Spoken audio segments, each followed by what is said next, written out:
What is going on, Jet fans? Matt O'Leary back with another video. I was at joint practice today. Finally made it back to the island. 5-hour round trip commute. Gotta love it, baby. But I'm here. I want to break down what happened and what I saw today at Jets-Giants joint practice. We'll start on the injury front. Some good news. We have some quotes from Aaron Glenn later on about some injuries as well. But guys like Mason Taylor, Quinnen Williams, John Simpson, and even Jermaine Johnson were back on the practice field to some extent. Mason Taylor made a nice play. We'll talk about that later. John Simpson came in. Offensive line at points looked good today. We'll talk about some other things with the offensive line in a bit. Jermaine Johnson did a lot of work on his own. This was his first practice back, we'll say. He did the warm-ups with the team and then was kind of off on his own for a little bit, doing some work, which is, again, totally normal. So the offense started hot. Justin Fields looked really good in 7-on-7. There were a couple of nice moments. Tyler Johnson had an unbelievable catch on the sideline that happened like right in front of me. That was a really awesome catch.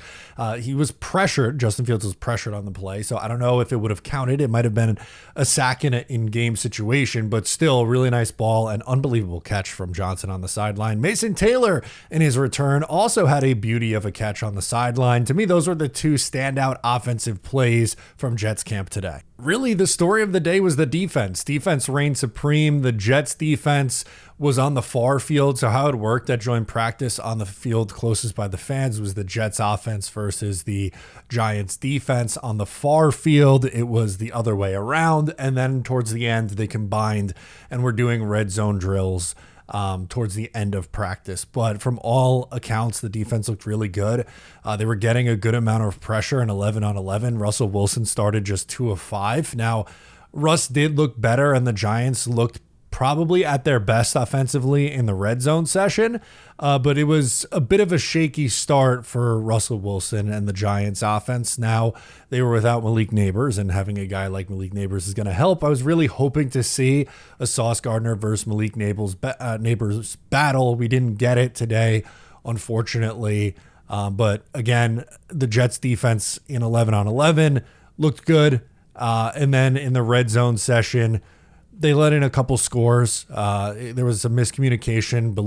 I believe it was with Andre Sisco and Brandon Stevens on one of the touchdowns. But there was a couple good balls from Russ in this area. As for the Giants defense, they stood out on the defensive line. And that honestly should not be a surprise when they have guys like Brian Burns, Abdul Carter, Kayvon Thibodeau, Dexter Lawrence. They were a really, really impressive group. Membu at points had some trouble with Brian Burns in particular. Was curious to see who the matchup would end up being up against. Kayvon Thibodeau was going up against Olu. I think, Olu did fine with KT. It wasn't really all that much of an issue, but Burns got a good amount of pressures, and Abdul Carter just is a specimen. They had him rushing inside, and he got Joe Tippmann pretty badly on one of them. I'll show that rep just because it was a crazy watch. He got right into the backfield pretty quickly, but this was expected, right? Like, I figured the Giants would win some reps going up against the Jets offensive line. Like, yeah, it's strength versus strength, but it's a really good D line. If the Giants are going to win games this year, it's not going to be because of a prolific offense. It's going to be because of that defense, specifically the line, doing their job. Aaron Glenn spoke on practice today, and he called it an up and down day. I didn't get a chance to see much on the defensive side because I was with the offense for the most part, and I thought we had an up and down day. There were some things that in the passing game I thought we did well, but there were some things that we didn't do well. And then, that's part of practice, going against a good team and a really good front also they went against. So I'm looking forward to seeing the tape. I'm looking forward to getting to meetings with the players and see exactly what we need to improve on. But, man, I love these practices. And the good thing was, man, it was true improvement on both sides for both teams because there wasn't a lot of riffraff going on. And I expected that from another coach, Dayball. All right, so we're really from the same tree as far as coaches that we've been under for the most part. So I expected that. So looking forward to tomorrow's practice. Now, I think that's a fair assessment, honestly, of what happened today. There were moments where it looked really good. I mentioned the 7-on-7 and some early stuff for the Jets offense. And then towards the end, I think it kind of petered off.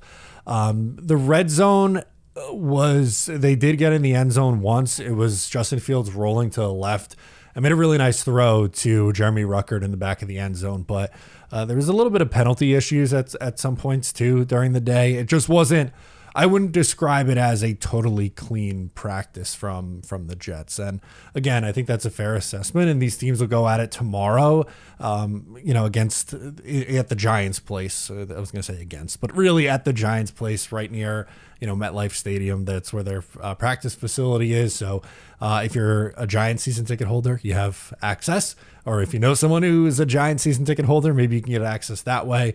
But looking forward to see more tomorrow from these two teams. Glenn also spoke on Tyrod Taylor, who got a knee procedure, and spoke on Alan Lazard's injury. So Tyrod had a procedure, which we all know. He's still going through his protocols as far as his rehab. So we'll see exactly where he is in the next couple of weeks. I don't think he'll be playing in the preseason, but hopefully he'll be ready for week 1. Lazard has a shoulder. I think it's about 2 weeks for him.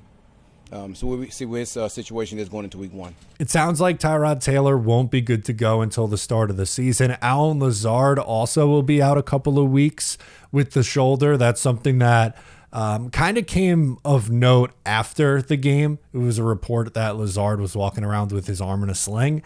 So he's going to miss a couple weeks with the shoulder. At practice today, Brady Cook kind of limped off towards the end. So with the Tyrod injury news, like he gets a procedure and won't be playing in the preseason by all accounts, according to Glenn here. I wonder if they add another body. Tim Boyle was just cut, the perennial camp arm. He always finds a way. I don't want the Jets to add Tim Boyle back. The point being, I wonder if they bring in a camp arm to play, because as of right now, depending on what the injury is with Brady Cook, it's just Justin Fields and it's just Adrian Martinez. So I wonder again if we'll see some sort of camp arm get added. Not that they would likely make the roster here. I would expect the Jets to carry 2 quarterbacks and stash, likely Adrian Martinez and or Brady Cook on the practice squad. But in these preseason games, they're going to need someone to take the reps. So just something to keep an eye out on. Again, the Jets are back in action tomorrow at the New York Giants for training camp. That'll do it for me in this one. Subscribe if you're new, and I'll catch you next time.